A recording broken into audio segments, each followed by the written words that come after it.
ನಾಯಕತ್ವ ಬದಲಾವಣೆ ವಿಚಾರಕ್ಕೆ ಸಂಬಂಧಪಟ್ಟಂತೆ ಕೆಂಪೇಗೌಡ ಏರ್ಪೋರ್ಟ್ನಲ್ಲಿ ಶಾಸಕ ಲಕ್ಷ್ಮಣ್ ಪ್ರತಿಕ್ರಿಯೆ ನೀಡಿದ್ದಾರೆ.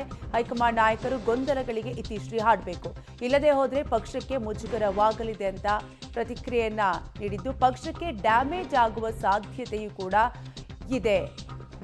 ಸಿಎಂ ಮಾತು ಕೊಟ್ಟಿದ್ದಾರೋ ಇಲ್ವೋ ಗೊತ್ತಿಲ್ಲ. ಒಟ್ಟಾರೆಯಾಗಿ ಈ ವಿಚಾರ ಪಕ್ಷಕ್ಕೆ ಮುಜುಗರವನ್ನ ಉಂಟು ಮಾಡುತ್ತೆ. ಏನೇನು ಚರ್ಚೆ ಮಾಡಿದಾರೋ ಅದು 3 ಜನರ ಮಧ್ಯೆ ಆಗಿರೋ ಮಾತುಕತೆ.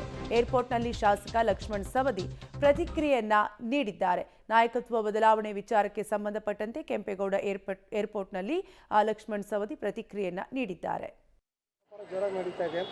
ಅದೇ ಅವರು ಹಳೇದು ನೆನೆಸ್ಕೋತಾ ಇದ್ದಾರೆ ಅಂತ ಕಾಣುತ್ತೆ.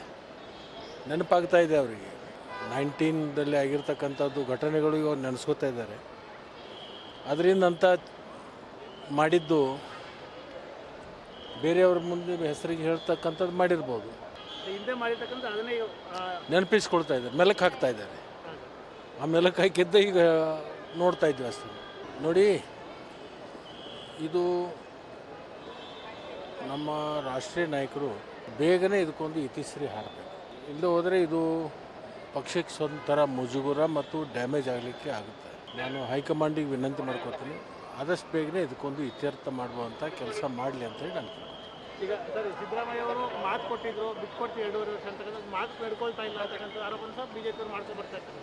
ನೋಡಿ, ಅದು ಮಾತು ಕೊಟ್ಟಿದ್ದಾರೋ ಇಲ್ಲೋ, ಏನು ಚರ್ಚೆ ಆಗಿದೆ ಅದು ಯಾರಿಗೂ ಗೊತ್ತಿಲ್ಲ. 3 ಜನರ ಮಧ್ಯೆ ಆಗಿರ್ತಕ್ಕಂಥದ್ದು ಮಾನ್ಯ ಮುಖ್ಯಮಂತ್ರಿಗಳು, ಮಾನ್ಯ ಉಪಮುಖ್ಯಮಂತ್ರಿಗಳು ಮತ್ತು ನಮ್ಮ ರಾಷ್ಟ್ರೀಯ ನಾಯಕರ ಮಧ್ಯದಲ್ಲಿ ಚರ್ಚೆ ಆಗಿರ್ತಕ್ಕಂಥದ್ದು ಏನಿದೆ ಅನ್ನೋದು ಅವ್ರಿಗೆ ಗೊತ್ತು ಮಾತ್ರ, ಹೊರತು ಬೇರೆ ಅವ್ರಿಗೆ ಯಾರೂ ಇಲ್ಲ. ನಾವು ಅದ್ರ ಬಗ್ಗೆ ಚರ್ಚೆ ಮಾಡ್ತಕ್ಕಂಥದ್ದು ಅಪ್ರಸ್ತುತ ಮತ್ತು ನಮ್ಮ ಮಧ್ಯದಲ್ಲಿ ಅದನ್ನು ಚರ್ಚೆ ಮಾಡ್ತಕ್ಕಂಥದ್ದು ಅನಾವಶ್ಯಕ ಅಂತೇಳಿ ನಾನು ತಿಳ್ಕೊಂಡೆ. ನೀವು ಸಹ ಒಂದು ಆಕಾಂಕ್ಷಿ ಇದ್ದೀರಿ ಸರ್, ಹಿಂದೆ ನಿಮಗೂ ಸಹ ಒಂದು ಮಂತ್ರಿ ಸ್ಥಾನ ಸಿಗಬೇಕು ಅಂತಕ್ಕಂಥ ನಿಮ್ಮ ಅಭಿಮಾನ. ನೋಡಿ, ಆಕಾಂಕ್ಷೆ ಎಲ್ಲರಿಗೂ ಇರುತ್ತೆ, ಯಾರಿಗಿರಲ್ಲ. ಎಲ್ಲ ರಾಜಕಾರಣಿಗಳೇನು ಸನ್ಯಾಸಿಗಳಲ್ಲ.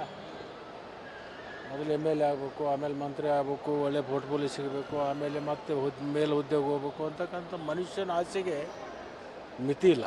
ನೋಡೋಣ, ಸಂದರ್ಭದಲ್ಲಿ ಚರ್ಚೆ ಮಾಡೋಣ. ಈ ಬಾರಿ ಸಚಿವ ಸಂಪುಟ ವಿಸ್ತರಣೆ